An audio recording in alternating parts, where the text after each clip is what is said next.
ये बताइएगा कि किस बुनियाद पे आप लोगों ने नो ऑब्जेक्शन किया है, सुलह किस बुनियाद पे हुई है? देखिए, सुलह की जो शराइत है हमें नहीं मालूम। पहले अपना पूरा नाम। कोर्ट के अंदर जो चीज़, जो एफिडेविट दिया है नो ऑब्जेक्शन का, उसके अंदर यही है कि अल्लाह की रज़ा के लिए जो वर्सा है मरहूम के, उन्होंने इनको माफ़ कर दिया है उसके अंदर, अल्लाह की रज़ा के लिए। क्योंकि जो मुलजिमा है उनकी फैमिली ने अप्रोच किया था, जिसमें उनकी वालदा थी, उनकी मदर इन लॉ थी और उसके साथ उनकी सिस्टर थी जो मरहूमा है और मरहूम है। उनके घर में वो लोग गए, उन्होंने ताज़ियत की, माफ़ी मांगी और उन्होंने अपने बड़े दिल का मुजाहरा करते हुए उनको माफ़ कर दिया। और आज यही बात कोर्ट में अपने हलफनामे के ज़रिए उन्होंने ये बात बता दी कि हमने अल्लाह की रज़ा के लिए इनको माफ़ किया है। अच्छा, ये बताएं आपको कब पता चला कि ये अप्रोच कर लिया और इनके दरमियान आपस में मामला कुछ तय हुआ? ये जो एफिडेविट्स हमारे साइन हुए थे आज से 3 दिन पहले हुए थे, और जो इन्होंने अप्रोच किया था 1 हफ्ता पहले इनके घर में गए थे पहली बार, जो इनसे बात नहीं हो पाई, फिर दोबारा इन्होंने उनके घर में अप्रोच किया और अप्रोच इस तरह की थी कि वो माफ़ी मांग रहे थे उनके घर में जाके कि एक हादसा था, कोई इन्होंने अनजाने में नहीं किया और एक हादसा था जिसकी वजह से हमें माफ़ी दी जाए, तो इन्होंने माफ़ कर दिया।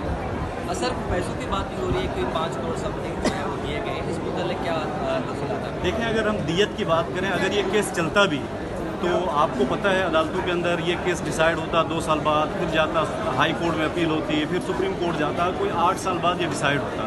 और डिसाइड होने के बाद भी जो इसकी सज़ा है वो दियत ही है, कोई ऐसी सज़ा नहीं है जिसमें इनको जेल हो, ये जेल चले जाएँ। क्योंकि ये कानून जो बना हुआ है 1860 का बना हुआ है, ये गोरा बना के गया था उस टाइम, क्योंकि उस टाइम गाड़ी होती थी गोरे के पास, हमारे पास नहीं होती थी गाड़ी।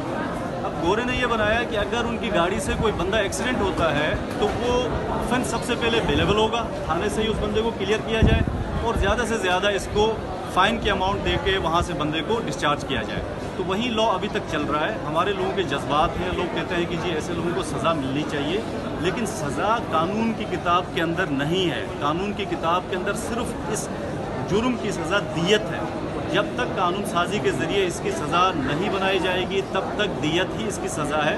और अगर उन्होंने दियत ली भी हो तो वो सज़ा अदालत ने यही देनी थी जो इन्होंने कोर्ट में जो फैसले से पहले वो रकम ले ली हो। दियत के साथ कितनी रकम बनती है?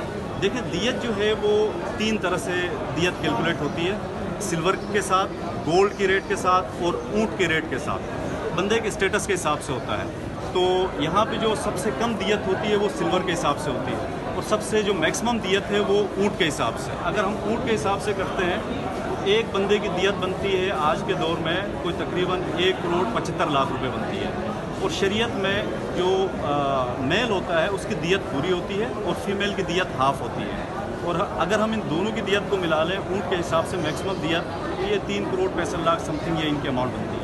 अच्छा सर, ये भी खबरें गर्दिश कर रही हैं कि सुलह के बदले एक नौकरी भी जो है कंपनी में दी जाएगी जो मतफी है उनके क्या लिखाना है रिश्तेदार को। देखें, बात यह है जब सुलह होती है तो ज़ाहिर है एक दूसरों को कंपनसेट तो करते हैं, लेकिन मुझे नहीं मालूम कि ऐसी कोई चीज़ कंफर्म है या नहीं।